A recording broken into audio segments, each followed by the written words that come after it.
This is, not my time of the day, it's really early in the morning. This is my time to be plugged into the matrix, to be in the rat race, achieve, acquire. And then something happens to me after midnight when the day is over, I become really relaxed. And then like I have these existential thoughts and I start thinking about other things. And this thing always fascinates me. I find the universe to be in some kind of dichotomy. I want you to explain that to me. I know you can elaborate on it because I've seen you talk for so long on YouTube. I know you will tell me something. I've never been able to figure it out. See, I never said your movie was too long.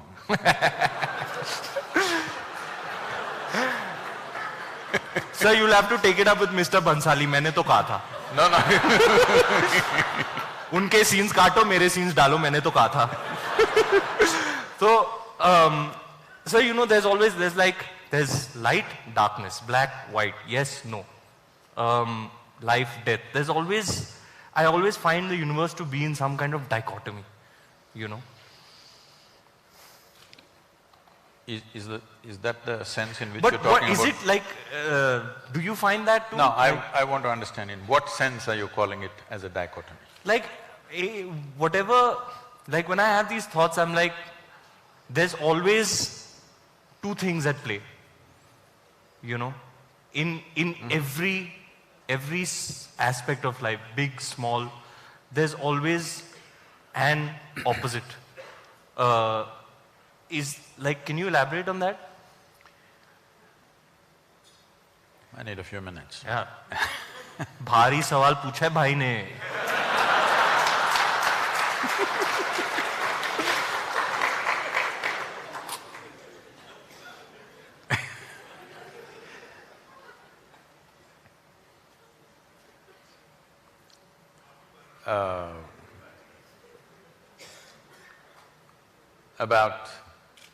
Before coming to the dichotomy,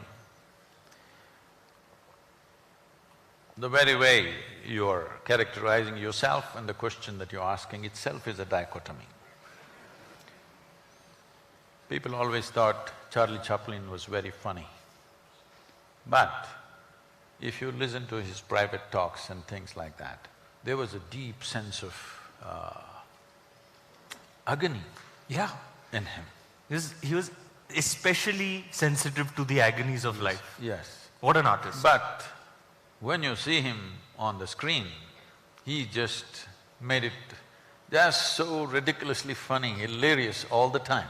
Everything, every step, every act, not just some act, just every step and every act is hilarious.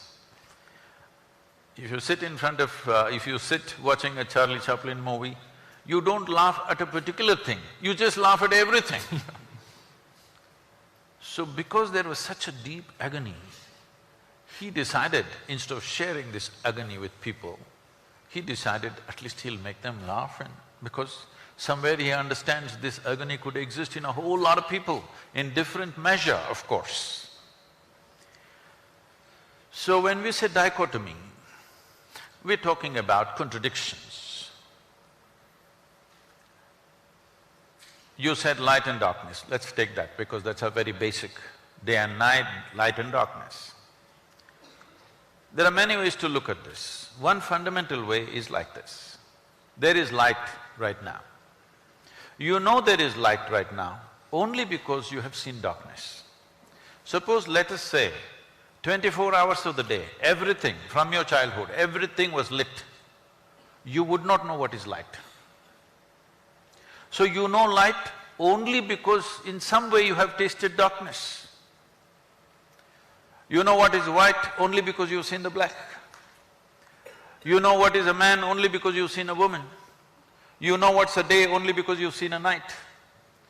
So, what seems to be contradictory on the logical level of your mind, in terms of making of life, they're complementary to each other. They're working with each other but pretending to be opposite to each other. This is why in this culture, everywhere in the world, not just here, in one way or the other they figured this and they made it in so many ways, they called it yin and yang, here we called it Shiva Shakti. And if you see the images of Shiva, one half of him is man, another half of him is woman, physically. Because what is being depicted here is, this is the nature of physical existence. As long as your experience of life is limited to physical. When I say physical, right now everything that you can see has to be physical, isn't it so? Can you see something that's not physical? Can you hear something that's not physical? Can you smell, taste or touch that which is not physical? Or in other words, your entire experience of life is physical, even your thought and emotion is physical. We can measure it today. We can measure your thought and emotion, that means it's physical. So your whole experience of life is limited to the physical dimension of the existence. And the very nature of physicality can only happen with this. Even if you take the basic electric charges, there is a positive and a negative. Without that, it will not work. If you take an atom, there are positives and negatives. So the very construction of physical nature is between two opposites or two complementary dimensions of life.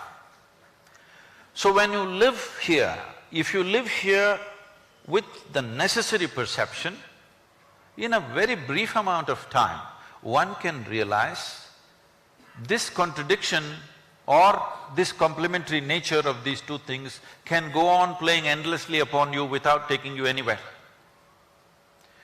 When you realize that the physical will not get you anywhere, that is when you turn spiritual. It does not mean you rejected the physical. You're still living in the body, you're still living in this world. It is physical, but this is the longing of every human being. It's not just some spiritual person. Every human being is trying to touch something beyond what they are right now. If you know money, you're just thinking more money. If you know power, you're thinking more power. If you know pleasure, you're thinking more pleasure. If you know love, more love. If you know knowledge, more knowledge. Whatever it is, you're always trying to touch something more. If it finds this longing to become something more, if it finds a very basic physical expression, we call this sexuality. All you're trying to do is be something more than what you are. Something that's not you, you're trying to make it a part of yourself. If it finds an emotional expression, we call this love. Once again, emotionally you're trying to make something that is not you as a part of yourself. If it finds a mental expression, it gets labeled as greed, ambition, conquest, or simply shopping. Something that's not you, you're trying to make it yourself. But if it finds a conscious expression, then we call it yoga. Yoga means union. Yoga doesn't mean twisting and turning. Yoga means union. Why do you have to know union? Because that's the nature of the existence. On the surface, it seems contradictory. If you go deep enough, suddenly it is not contradictory. There is a union. What is it that separates you from the rest? Right now, all of you can do this experiment, you also. Take your right hand and touch your left hand. Is that you? I mean… Is that you? It's a part of me. It's not you? It's me. It's you. Touch this seat on which you're sitting. Is that you? Now I'll go very deep, Guruji. I can also do. Go go as deep as you are. It's not you, obviously. No, yaar, it is me, yaar. Everything is me.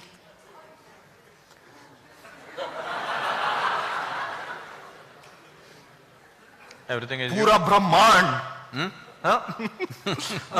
You know, I believe…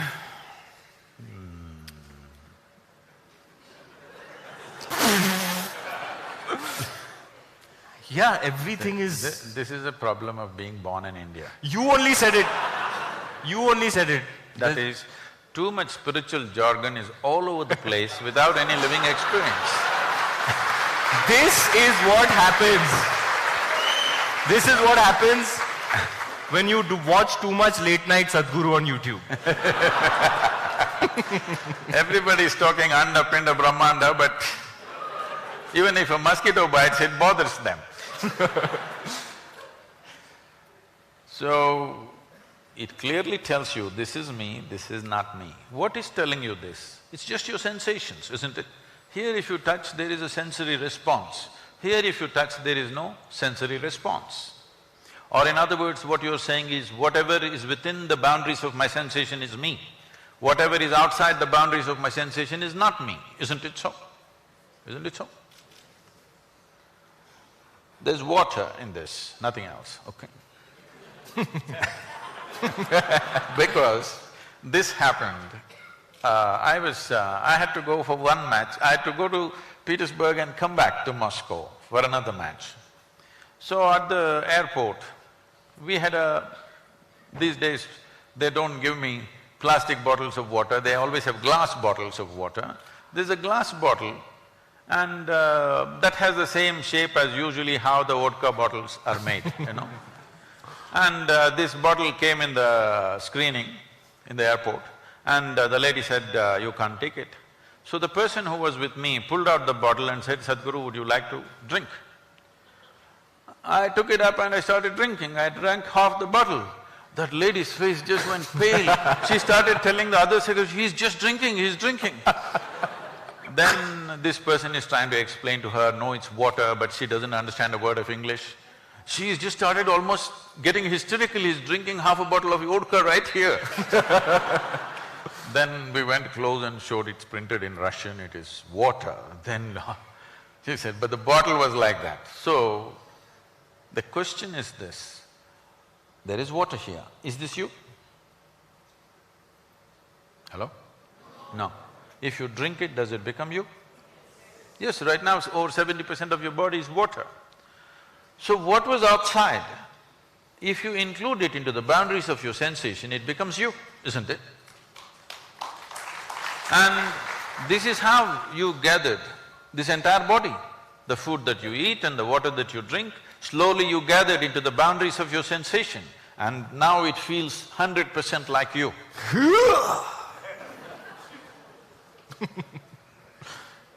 I'm gathering a lot of protein these days. So, what is not you becomes you every day. Every day it's happening to you. What yoga means is, you make your life energy so exuberant that your sensory body expands. You heard a phantom leg, somebody lost a leg, though their physical leg is gone, they still have all the sensory leg in place. Because sensory body has a presence of its own. If you become very exuberant within yourself, you will see your sensory body will spread. Suppose your sensory body became as large as this hall, you would experience all these people just as you experience your hands and fingers. If your sensory body became as large as this universe, you experience the entire universe as a part of yourself. That is when somebody calls you that you are a yogi, that means you have experienced the union. Now, if for one moment, if you experienced all these people, really like how you experience your body, you experienced all these people for just one moment. After that, do I have to teach you morality? Thou shalt not kill, thou shalt not steal, thou shalt not harm. Do you have to teach them various kinds of morality? What is a part of you? You have no issue with it of any kind, isn't it? This is what essentially spiritual process means. That is, you transcended the limitations of your physical existence. Spirituality does not mean looking up or looking down. Spiritual process means you understood the limitations of physical and extended your experience to something beyond your physical nature. Because what is physical about you is fully accumulated from outside. Even the first 2 cells was given to you by somebody, isn't it? Hello? Even the first 2 cells are not yours, your parents gave it to you, rest of it is just earth. Most people don't get it till you bury them. But if you get it right now, that what you're carrying as my body is just a piece of the planet. What you're carrying as my mind is just what you gathered from the society in which you exist. Beyond this, there is something called life. This must come into your experience. If that comes into your experience, This dichotomy business is gone because this contradictory nature or complementary nature of opposites is only related to the physical existence. Physical is like the peel of a fruit. The peel of the fruit is there only as a protective layer. But right now we have made a world where people are busy eating the peel. But the problem with the peel is, if it was totally bitter, by now everybody would be enlightened. The problem is there are spots of sweetness in the peel. People are trying to make juice out of that.